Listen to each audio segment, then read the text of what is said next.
자, 오늘 성경 요한복음 5장 31절부터 36절까지 말씀입니다.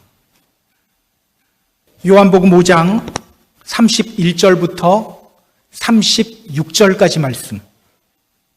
자, 우리 같이 한 목소리로 읽습니다.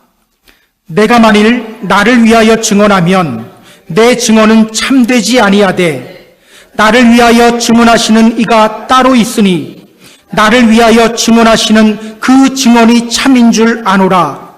너희가 요한에게 사람을 보내매 요한이 진리에 대하여 증언하였느니라. 그러나 나는 사람에게서 증언을 취하지 아니하노라. 다만 이 말을 하는 것은 너희로 구원을 받게 하려 함이니라. 요한은 켜서 등비추이는 등불이라. 너희가 한때 그 빛에 즐거이 있기를 원하였거니와 내게는 요한의 증거보다 더 큰 증거가 있으니 아버지께서 내게 주사 이루게 하시는 역사, 곧 내가 하는 그 역사가 아버지께서 나를 보내신 것을 나를 위하여 증언하는 것이요. 아멘. 지금 예수님의 심정은요, 매우 안타까워요. 예수님은요, 유대인들을 향해 자신이 메시아임을 선포하셨습니다. 그러나 그들은 예수님을 거부하고 있죠. 예수님을 죽이려고 하고 있습니다. 요한복음 1장 5절에서 성경이 이렇게 말했어요. 빛이 어두움에 비치되 어둠이 깨닫지 못하더라. 빛이 어두움에 비치되 어둠이 깨닫지 못하더라. 그 말씀 그대로 되고 있죠. 그 말씀대로 그들은 예수님이 메시아라는 것을 깨닫지 못하고 있어요. 이런 그들을 보는 예수님의 심정, 예수님의 마음, 얼마나 안타까웠을까요? 오늘 본문은요, 예수님이 그런 그들을 설득하시는 장면이에요. 오늘 예수님은요, 그들을 설득하기 위해서 예수님이 메시아라는 증거들을 제시합니다. 먼저 세례 요한의 증언을 상기시키고요, 또 예수님이 행하신 표적을 보라고 말씀하십니다. 그 세례 요한의 증언과 또 예수님이 행하신 표적을 통해서 예수님이 메시아라는 것을 깨달으라고 말씀하셔요. 자, 오늘 본문을 통해서 성경이 우리에게 전하는 메시지는 뭘까요?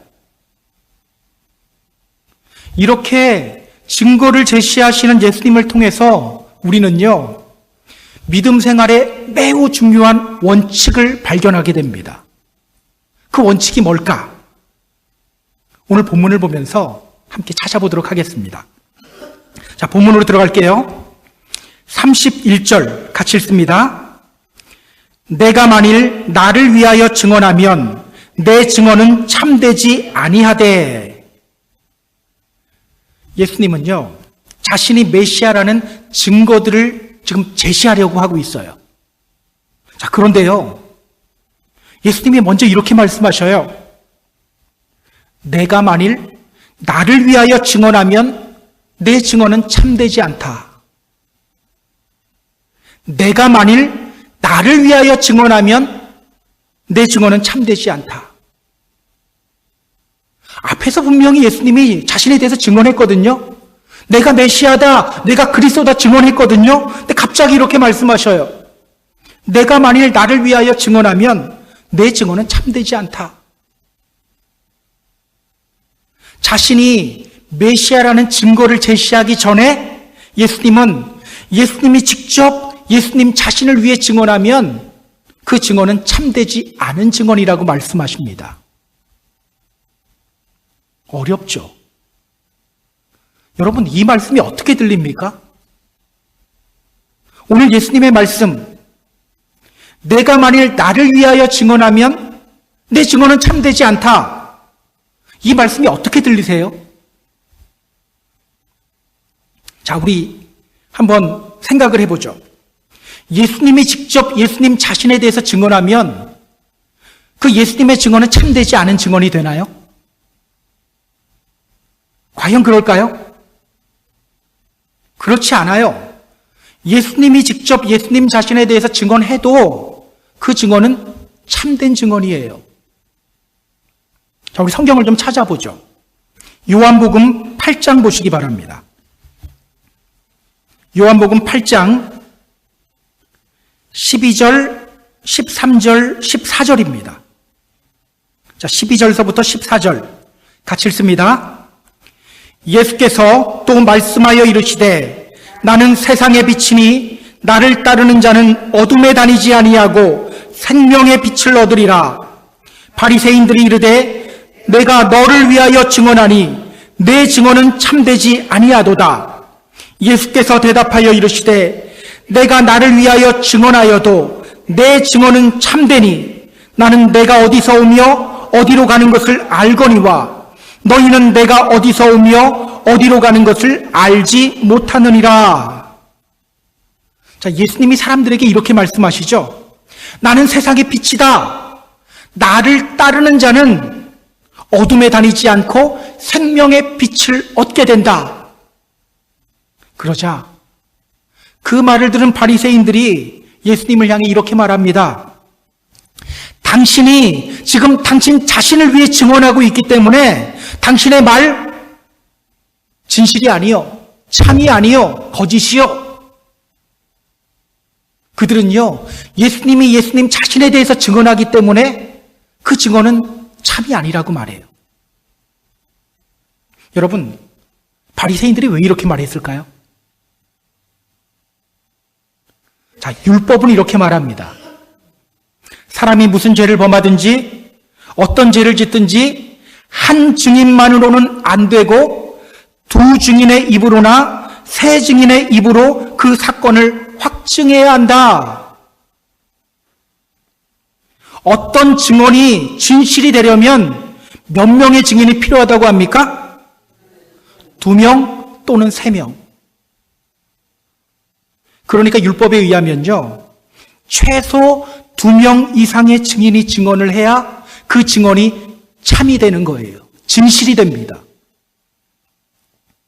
그래서 열왕기상 21장을 보면요, 아합의 아내 이세벨이 나봇이라는 사람의 그 포도원을 강제로 빼앗기 위해서 이런 짓을 벌여요. 그녀는요, 불량배 1명이 아니라 2명을 내세워요. 2명을 내세워서 나봇에 대해서 거짓 증언하게 합니다. 저 나봇이 하나님을 저주하고 왕을 저주했습니다. 그 결과 그녀는 나봇을 죽이고 나봇의 포도원을 빼앗습니다. 이렇게 유대인들은요, 최소 2명 이상이 똑같이 증언해야 그것을 진실로 받아들였어요. 그런데 예수님 자신이 내가 세상의 빛이다 라고 선언하고 계시죠. 그래서 그들은 예수님을 향해 이렇게 말한 거예요. 당신이 지금 당신 자신을 위해 증언하고 있으니 당신이 말하는 말 진실 아니요. 자, 그런데 그때 예수님이 그 유대인들에게 뭐라고 말씀하시는지 보세요. 요한복음 8장 14절. 예수께서 대답하여 이르시되 내가 나를 위하여 증언하여도 내 증언은 참되니 나는 내가 어디서 오며 어디로 가는 것을 알거니와 너희는 내가 어디서 오며 어디로 가는 것을 알지 못하느니라. 당신이 당신 자신을 위해 증언하니 당신의 증언은 참되지 않소. 이렇게 말하는 바리새인들을 향해 예수님이 이렇게 말씀하시죠. 내가 나를 위해 증언해도 내 증언은 참된 증언이야. 내가 나를 위해 증언해도 내 증언은 참된 증언이야. 예수님은요, 예수님이 자신에 대해 증언해도 그 증언은 참되다고 말씀하셔요. 예수님이 이렇게 말씀하신 근거가 뭐죠? 성경에 나오죠. 예수님이 이어서 이렇게 말씀하십니다. 나는 내가 어디서 오며 어디로 가는 것을 알고 있다. 나는 내가 어디서 오며 어디로 가는지를 알고 있기 때문이다. 이 말이 무슨 뜻일까요? 예수님이 어디서 오셨죠? 하늘에서. 그리고 나중에 어디로 올라가시죠? 하늘로. 그렇다면 여러분, 예수님이 내가 나를 위하여 증언하여도 내 증언은 참되다, 이렇게 말씀하시는 이유가 뭡니까? 예수님이 하나님이시기 때문에 예수님이 스스로 자신을 증언해도 그 증언은 참된 증언이라는 말이에요. 사람의 증언은 한 사람 하는 걸로 믿지를 못해요. 근데 이세벨 때 보면 두 사람이 증언해도 거짓말했잖아요. 사람의 증언은 이렇게 확실하지가 않아요. 그러나 하나님이기 때문인 거예요. 그래서 여러분, 잠깐 사이드로 나오면 성경에 보면 두세 사람이 모인 곳에 하나님이 함께 계신다 그러죠. 왜 두세 사람이 모인 곳에 하나님이 함께 할까요? 이 말이 뭘까요? 한 명이 있으면 함께 하지 않는다는 걸까요? 여러분, 2명, 3명 모여서 누구 증거해야 된다는 겁니까? 하나님 증거해야 된다는 거예요. 남 흉보거나 세상 이야기나 단순히 정치 이야기나 거기에 매몰되지 말고 하나님 증거해야 된다는 거예요. 잠깐 옆으로 샜습니다. 여러분, 예수님은 진리예요. 때문에 예수님이 예수님 자신에 대해서 증언해도 그 증언은 참된 증언입니다. 자, 그런데 오늘 예수님이 이렇게 말씀하시잖아요. 내가 나를 위하여 증언하면 내 증언은 참되지 않다. 반대로 말씀하시죠. 예수님이 왜 이렇게 말씀하셨을까요? 예수님이 왜 이렇게 말씀하셨을까? 지금 예수님은요, 그들 수준에 맞춰서 말하고 있는 거예요. 그들 수준대로. 우리 주님은요, 우리의 수준이나 성량에 따라 일하셔요. 성격 급한 사람은요, 성격 급한 대로 주님이 사용하시더라고요. 수줍은 사람은요, 수줍은 사람대로 또 주님이 사용하셔요. 여러분, 지금 그들의 상태가 어떤 상태입니까? 율법만 보고 있는 상태죠. 때문에 예수님이 이렇게 말씀하신 거예요. 그들이 율법만 보고 있기 때문에 그들 수준에 맞게 율법대로 말씀하신 거예요. 자, 바울도요, 복음을 전할 때 이런 자세로 나아갔었죠. 고린도전서 9장 20절, 21절 제가 읽어드릴게요. 그냥 듣기만 하셔도 됩니다. 바울이 이렇게 말해요. 유대인들에게 내가 유대인과 같이 된 것은 유대인들을 얻고자 함이요, 율법 아래에 있는 자들에게는 내가 율법 아래에 있지 아니하나 율법 아래에 있는 자같이 된 것은 율법 아래에 있는 자들을 얻고자 함이요, 율법 없는 자에게는 내가 하나님께는 율법 없는 자가 아니요 도리어 그리스도의 율법 아래에 있는 자이나 율법 없는 자와 같이 된 것은 율법 없는 자들을 얻고자 합니다. 그러니까 지금 예수님은요, 어떻게든 그들을 설득해서 믿음 안으로 들어오게 하기 위해서 지금 그들의 눈높이에 맞춰서 이렇게 말씀하고 계시는 거예요. 자, 32절 보시기 바랍니다. 자, 32절 같이 읽습니다. 나를 위하여 증언하시는 이가 따로 있으니 나를 위하여 증언하시는 그 증언이 참인 줄 아노라. 자, 예수님은 이어서 이렇게 말씀하십니다. 나를 위해서 증언하시는 분은 따로 있다. 나는 그 증언이 진실이라는 것을 안다. 나를 위하여 증언하시는 이는 따로 있다. 그 증언이 진실이다. 지금 예수님은요, 예수님이 메시아라는 증거를 사람들에게 보여주려고 하고 있어요. 그런데 그렇게 증거를 제시하기에 앞서서 이렇게 말씀하시는 거예요. 사실 내가 증거 제시할 건데 나를 위하여 증언하시는 분은 따로 있어. 그 증언이 진실이야. 그렇다면 여러분, 여기서 말하는 나를 위하여 증언하시는 이 누굴까요? 누굴까요? 예, 성부 하나님이죠. 성경을 보면요, 하나님이 하늘에서 예수님에 대해서 증언하시잖아요. 언제 하늘에서 하나님이 예수님에 대해 증언하셨죠? 언제? 예수님이 세례받을 때. 마태복음 3장을 보면요, 예수님이 세례 요한으로부터 세례를 받으시고 물 위로 올라오실 때의 장면을 이렇게 묘사하고 있어요.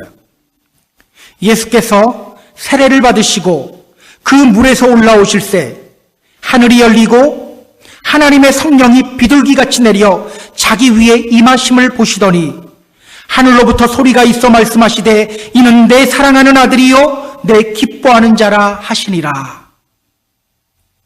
예수님이 세례 요한으로부터 세례받고 물 위로 올라오실 때 하나님이 하늘에서 증언하셨죠.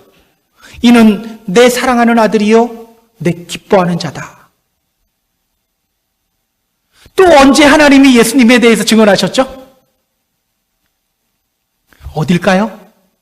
어디서? 변화산 위에서. 마태복음 17장 5절에 나와요. 호련히 빛난 구름이 그들을 덮으며 구름 속에서 소리가 나서 이르시되 이는 내 사랑하는 아들이요 내 기뻐하는 자니 너희는 그의 말을 들으라 하시는지라.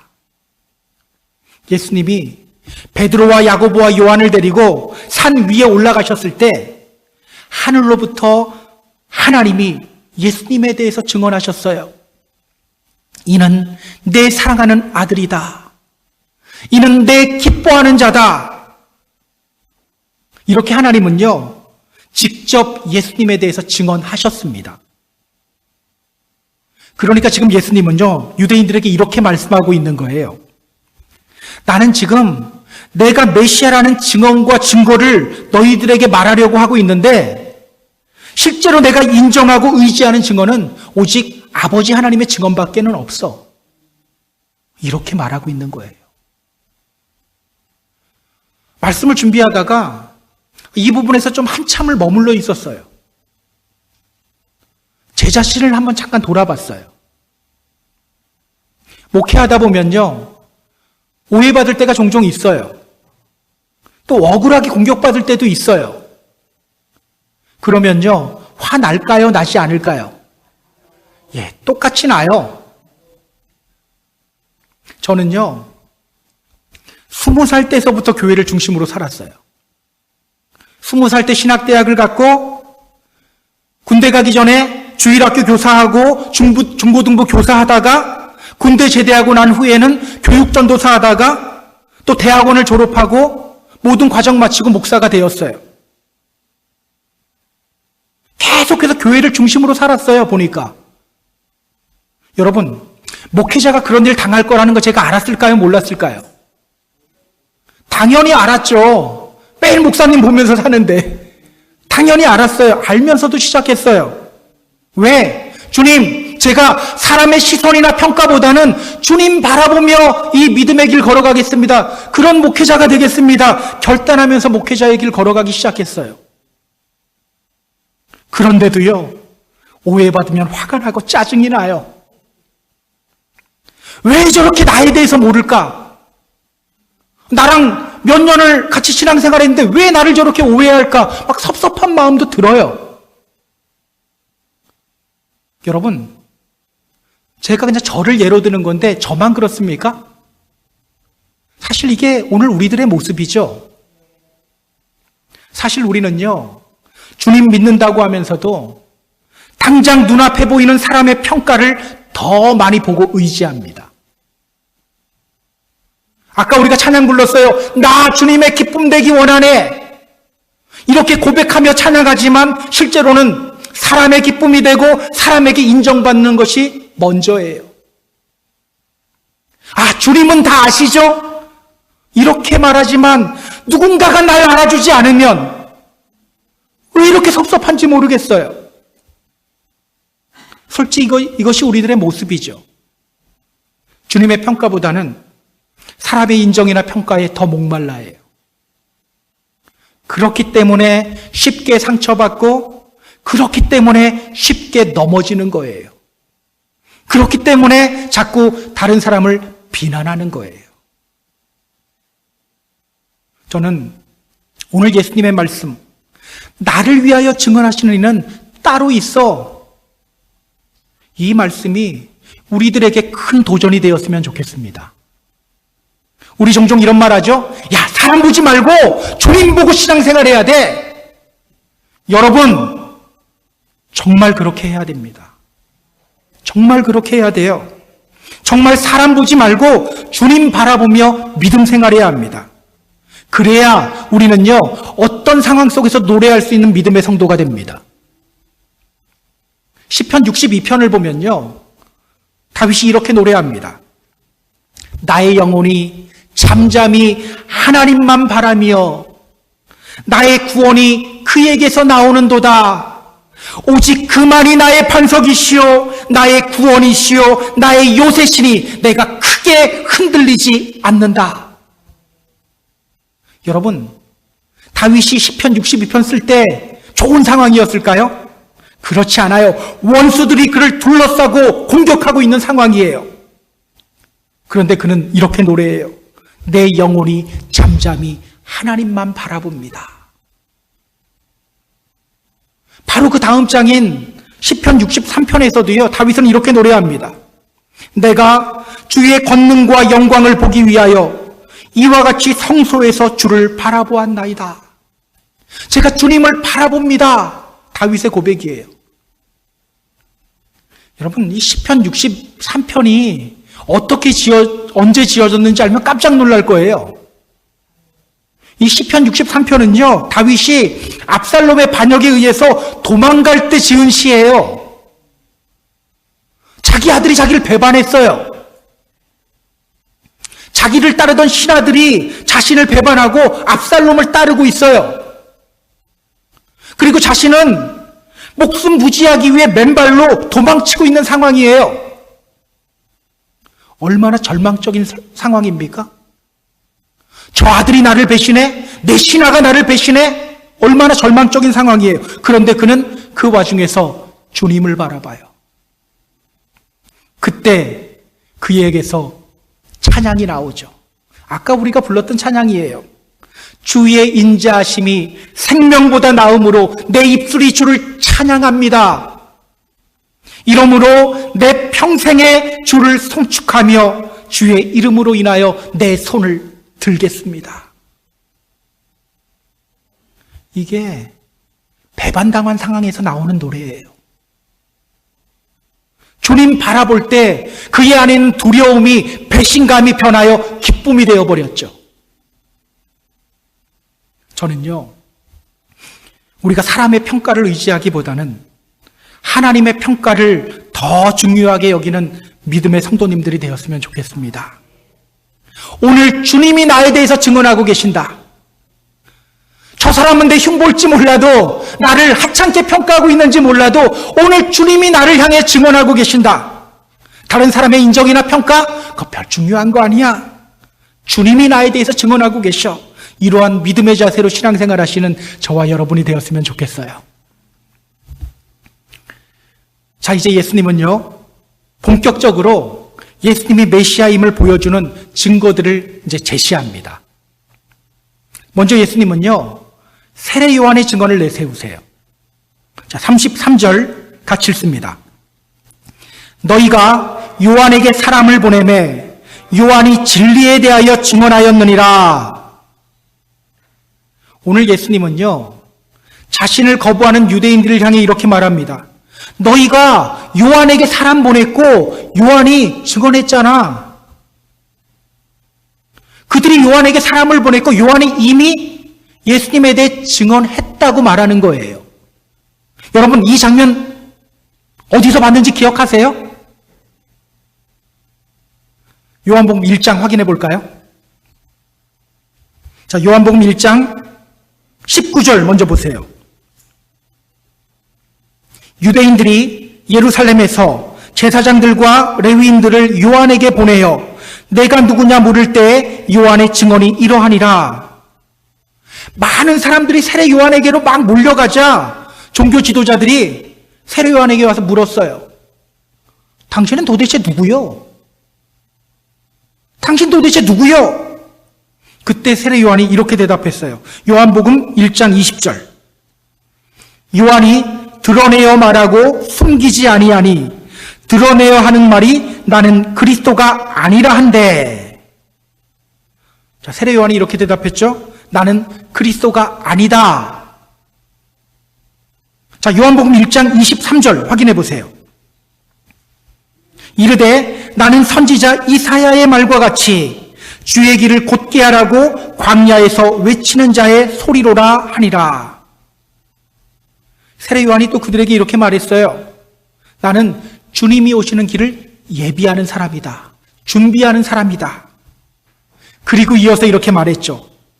요한복음 1장 26절, 27절 같이 읽습니다. 요한이 대답하되 나는 물로 세례를 베풀거니와 너희 가운데 너희가 알지 못하는 한 사람이 섰으니 곧 내 뒤에 오시는 그이라. 나는 그의 신발끈을 풀기도 감당하지 못하겠노라 하더라. 그리고 그 다음 날 예수님이 세례를 받으러 나오실 때 그는 사람들 앞에서 이렇게 외쳤습니다. 29절에 나와요. 보라, 세상 죄를 지고 가는 하나님의 어린 양이로다. 보라, 세상 죄를 지고 가는 하나님의 어린 양이로다. 그리고 이어서 그는 예수님이 또한 하나님의 아들이심을 증언했습니다. 요한복음 1장 34절 보세요. 내가 보고 그가 하나님의 아들이심을 증언하였노라. 세례 요한이 증언했죠. 그러니까 예수님은요, 자신을 거부하는 유대인들에게 이렇게 말하고 있는 거예요. 너희가 요한에게 사람을 보냈고 그때 요한이 진리인 나에 대해서 증언하지 아니하였느냐? 그런데 왜 너희는 내가 메시아라는 것을 믿지 않느냐? 제발 좀 믿어라. 제발 좀 믿어라. 그들로 하여금 믿음의 자리로 들어오게 하기 위해서 세례 요한의 증언 가지고 온 거예요. 그렇다면 여러분, 예수님은 왜 세례 요한의 증언을 가지고 왔을까요? 하나님의 증언 갖고 와도 될 것 같은데 왜 세례 요한의 증언 갖고 왔을까요? 세례 요한의 증언만큼 확실한 것이 없기 때문일까요? 그렇지는 않아요. 자, 34절, 35절 같이 읽습니다. 그러나 나는 사람에게서 증언을 취하지 아니하노라. 다만 이 말을 하는 것은 너희로 구원을 받게 하려 함이라나. 요한은 켜서 비추이는 등불이라. 너희가 한때 그 빛에 즐거이 있기를 원하였거니와. 자, 세례 요한을 증인으로 내세우면서 예수님이 이렇게 말씀하셔요. 그런데 나는 사람에게서 증언 취하지 않아. 그러니까 예수님이 세례 요한을 증인으로 내세우고 있는 이유는요, 세례 요한의 증언만큼 확실한 게 있지 않기 때문이 아니에요. 앞에서 예수님이 이렇게 말씀하셨죠. 나를 위하여 증언하시는 분은 따로 있다. 나를 위하여 증언하시는 분은 하늘에 계신 하나님밖에 없다. 예수님은요, 사람의 증언이나 사람의 인정 필요로 하지 않으세요. 우리는 막 주님을 인정하고 막 그러므로 말미암아 주님이 나를 얼마나 좋아하실까 막 이렇게 생각하는데 좋아하셔요. 안 해도 좋아하셔요. 그것 때문에 좋아하시는 거 아니에요. 여러분, 예수님은 왜 사람의 증언이나 인정 따위를 취하지 않을까요? 왜일까요? 여러분, 제가 설교하면서 가능한 한 어떤 사람을 높이는 예화 잘 안 들어요.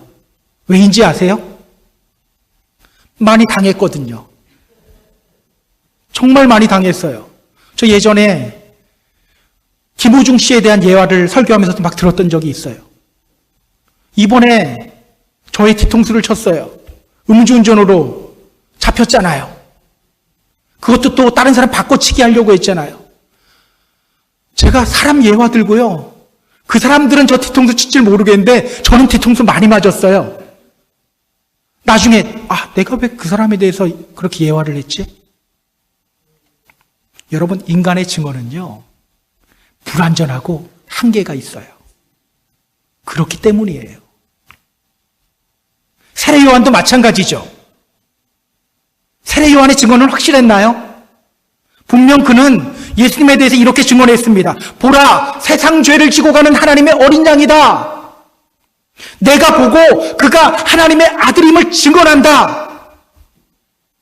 그런데요, 마태복음 11장을 보면요, 그가 감옥에 갇혔을 때 예수님께 자신의 제자들을 보내서 이렇게 말합니다. 아니, 오실 그이가 당신이 맞습니까? 우리가 다른 일을 기다려야 합니까? 분명히 예수님을 향해 하나님의 아들이라고 선포했던 세례 요한이 나중에는요, 예수님이 메시아라는 것에 의문을 제기해요. 이것이 바로 우리 인간이에요. 때문에 예수님은요, 사람의 증언이나 인정을 필요로 하지 않는 거예요. 취하지 않는 거예요. 때문에 여러분, 우리가 말로 주님 사랑한다고 100번 떠드는 것보다 작은 것 하나부터 순종하는 것이 훨씬 좋죠. 성경은 이렇게 말하죠. 하나님의 나라는 말에 있지 않고 오직 능력에 있다. 우리는요, 자꾸 내 믿음이 얼마나 괜찮은지를 다른 사람들에게 좀 드러내고 알리고 싶어 해요. 믿음이 눈에 보이지 않는다고 생각하기 때문에 내 믿음을 어떻게든 사람들 앞에서 좀 막 알리고 싶어 해요. 근데 여러분, 믿음이 보이지 않나요? 믿음이 보이지 않습니까? 사도행전 14장을 보면요, 바울이 루스드라라는 마을에서 걷지 못하던 한 사람을 고쳐줘요. 성경은 이렇게 말합니다.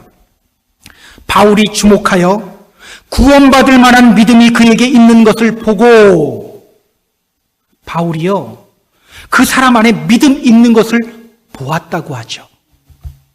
여러분, 바울이 신령한 사람이라서 믿음을 본 걸까요? 아니죠. 우리 눈에도 다 보이잖아요. 우리가 굳이 말을 하지 않을 뿐이지, 저분이 말로만 거창하게 떠드는 분인지 실제로 믿음 있는 분인지 우리 눈에 다 보이잖아요.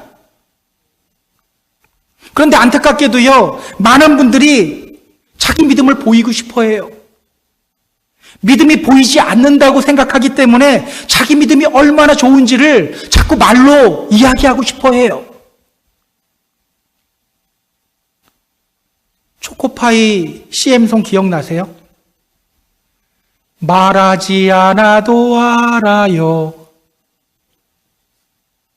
여러분, 굳이 말하지 않아도 알아요. 믿음은요, 보입니다. 그럼 우리가 힘써야 할 것은 뭡니까? 굳이 말하지 않아도 돼요. 그냥 순간 말씀에 귀를 기울이며 순종하는 삶을 살아가면 되는 거예요. 그러면요, 다른 사람 눈에도 그 믿음이 보여요. 반드시 기억하시기 바랍니다. 자, 본문으로 돌아올게요. 예수님은요, 불완전한 사람의 증언을 취하지 않는 분입니다. 그렇다면 여러분, 예수님은 왜 세례 요한의 증언을 당신의 메시아 되심의 증거로 사용하시는 걸까요? 왜일까요? 자, 오늘 예수님이 이어서 뭐라고 말씀하시는지 보세요. 다만 이 말을 하는 것은 너희로 구원을 받게 하려 함이니라. 어떻게든 그들을 구원하기 위해서입니다. 한때 사람들은요, 세례 요한에게로 몰려들었어요. 사람들은 세례 요한이 전하는 말을 하나님의 말씀으로 여겼어요. 때문에 예수님은요, 세례 요한의 증언이 완전하지는 않지만 그 증언을 그들에게 삭기시키는 거예요. 어떻게든 그들을 구원하고 싶은 마음에 세례 요한의 증언을 가지고 와서 그들을 설득하고 있는 거예요. 하지만 세례 요한은 참 빛이 아니죠? 켜서 비추이는 등불일 뿐입니다. 켜서 비추이는 등불. 등불은요, 영원히 밝힐 수 있는 빛이 아니죠. 일시적으로 주변을 밝히는 빛일 뿐이에요. 세례 요한의 사명은요, 어둠 속에 있는 사람들을 참빛이신 예수님께로 인도하는 등불일 뿐이었어요. 참빛은 누구입니까? 그 안에 생명이 있었으니 이 생명은 사람들의 빛이라. 예수 그리스도가 바로 참빛입니다. 참빛이신 그 예수님께 나오게 하기 위해서 예수님은요, 불완전하지만 세례 요한의 증언을 그 증거로 사용하고 있는 거예요. 여러분, 이 유대인들을 향한 예수님의 마음이 느껴지세요? 느껴져야 돼요. 유대인들은요, 지금 눈과 귀를 막고 예수님을 거부하며 죽이려고 하고 있어요. 그럼에도 불구하고 예수님은 그들을 포기하지 않고 있는 거예요. 어떻게든 그들 구원하기 위해서 애쓰고 있는 거예요. 기억하세요? 이것이 바로 우리를 향한 주님의 마음입니다. 이것이 바로 우리를 향한 주님의 마음이에요. 우리가 얼마나 주님의 마음을 아프게 합니까? 유대인들만 십자가에 예수님 못 박았나요? 우리는 얼마나 예수님을 십자가에 종종 자주 못 박습니까? 그럼에도 불구하고요, 주님은 우리 포기하지 않으세요. 어떻게든 우리를 구원하시기 위해서 일하시고 계셔요. 이런 주님의 마음을 깨닫는 저와 여러분이 되었으면 좋겠어요. 자, 이제 예수님은요, 그들을 설득해서 믿음의 자리로 오게 하기 위해서 또 이렇게 말씀하십니다. 36절 같이 읽습니다. 내게는 요한의 증거보다 더 큰 증거가 있으니 아버지께서 내게 주사 이루게 하시는 역사, 곧 내가 하는 그 역사가 아버지께서 나를 보내신 것을 나를 위하여 증언하는 것이요. 오늘 예수님은 이렇게 말씀하셔요. 내게는 요한의 증거보다 더 큰 증거가 있다. 세례 요한은요, 많은 사람들이 참 선지자로 알고 있던 사람이에요. 그렇기 때문에 세례 요한이 어떤 말을 했냐, 이게 굉장히 힘이 되거든요. 그런데 그 세례 요한의 증언보다 더 큰 증거가 있다고 하죠. 그 증거가 뭡니까? 예수님이 이어서 이렇게 말씀하시죠. 아버지께서 내게 주사 이루게 하시는 역사, 곧 내가 하는 그 역사가 아버지께서 나를 보내신 것을 나를 위하여 증언하는 거다. 예수님의 행하시는 역사, 예수님의 행하시는 표적, 그게 바로 더 큰 증거라는 거예요. 며칠 전 예수님이 안식일에 38년 동안 걷지 못하던 병자를 고쳐줬죠. 성경은요, 메시아가 오면 어떤 일이 일어나는지에 대해서 분명하게 말해요. 메시아가 오면 그때 맹인의 눈이 밝게 될 것이고, 못 듣는 사람의 귀가 열리게 될 것이고, 저는 자는 걷게 될 것이고, 말 못하는 자의 혀는 노래하리라. 바로 그 일이 일어났잖아요. 그 일을 보라는 거예요. 그러면 예수님이 메시아라는 것을 깨닫게 된다고 말하고 있는 거예요. 신명기 18장 22절을 보면요, 참 선지자와 거짓 선지자를 구분하는 기준이 나옵니다. 그 기준은 간단해요. 말 잘하는 사람이 참 선지자가 아니에요. 선지자가 여호와의 이름으로 말한 것이 그대로 이루어지면 참 선지자고, 그렇지 않으면 거짓 선지자예요. 예수님도 말씀하셨죠. 마태복음 7장을 보면요, 거짓 선지자들을 피해라 이렇게 말씀하시면서 이런 말씀을 하십니다. 이러므로 그들의 열매로 그들을 알게 될 것이다. 그가 전한 말씀의 결과를 보면 그가 참인지 거짓인지를 알 수 있게 되는 거예요. 여러분, 만약 예수님이 하나님의 아들이 아니라면 38년 된 병자가 일어나는 표적을 행할 수 있었을까요? 아니죠. 예수님이 행하신 그 표적을 보라는 거예요. 이 부분이요, 오늘 우리에게 시사하는 바가 굉장히 큽니다. 예전에 제가 부목사로 있으면서 담당했던 청년 중에 하나가 어느 날 자신의 페이스북에 이런 글을 올렸더라고요. Thank you, God, for all you have done for me. 나에게 행하신 모든 일, 그 일로 인해 주님 감사합니다. 이렇게 써놨더라고요. 근데 제가요, 그 글을 보는 순간 막 감동이 막 밀려오기 시작했어요. 제가 왜 감동했냐면요, 그 친구는 원래 교회를 다니지 않던 친구였어요. 어느 순간 자신을 돌아보며 자신의 삶을 보며 뭘 보기 시작했냐면 하나님의 일하심을 보기 시작한 거예요. 하나님의 일하심이 그의 눈에 들어오기 시작했던 거예요. 그래서 감동이 됐던 거예요. 여러분 가운데서 일어나고 있는 하나님의 일하심을 보고 계십니까? 그거 봐야 돼요. 믿음이 없는 사람들은요, 자신에게 되어지는 일들 속에서 자신을 바라보고 환경을 바라봅니다. 그 결과를 자신의 노력이나 또는 우연의 산물로 여겨버려요. 그러나 우리 믿는 사람들은 어떤 사람들입니까? 자신에게서 일어나는 그 일들 속에서 하나님의 역사를 보는 사람들이에요. 하나님의 일하심을 주목하는 사람들입니다. 여러분, 우리의 믿음이 왜 자꾸 흔들립니까? 주님이 행하시는 일을 보지 않기 때문이에요. 나 바빠. 볼 시간 없어. 나 지금 힘들어. 볼 시간 없어. 주님이 행하시는 일을 보지 않고 자꾸 나 자신만 보고 환경과 상황만 보기 때문이에요. 안타까운 것은요, 주님 믿는다고 하면서도 많은 분들이 하나님의 역사를 바라보지 않고 묵상하지 않아요. 각자 저마다 바쁘게 살아가느라 하나님이 어떻게 일하시는지에 대해서 별로 관심이 없어요.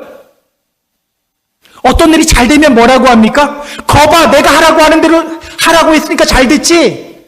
우리 다 이러잖아요. 일하시는 주님을 바라보지 않고 자기 자신을 바라봐요. 그렇기 때문에 주님이 역사하시는데도 주님의 권세 앞에 온전히 무릎 꿇지 못하는 겁니다. 그렇기 때문에 예수님 믿으면서도 예수님의 권세 앞에 엎드리지 못하는 거예요. 여전히 내 기분과 그때그때 내 감정 따라서 그렇게 믿음 생활하게 되는 거예요. 저는 오늘 우리가 눈을 들어서 주님의 일하심을 묵상했으면 좋겠어요. 제가 오늘 숙제를 하나 드릴게요. 어제 청년들에게 드렸는데요. 여러분, 오늘 자기 전에 꼭 하나님이 요 근래 나의 삶을 어떻게 인도하셨나, 나를 통해 어떻게 일하셨나 꼭 묵상하세요.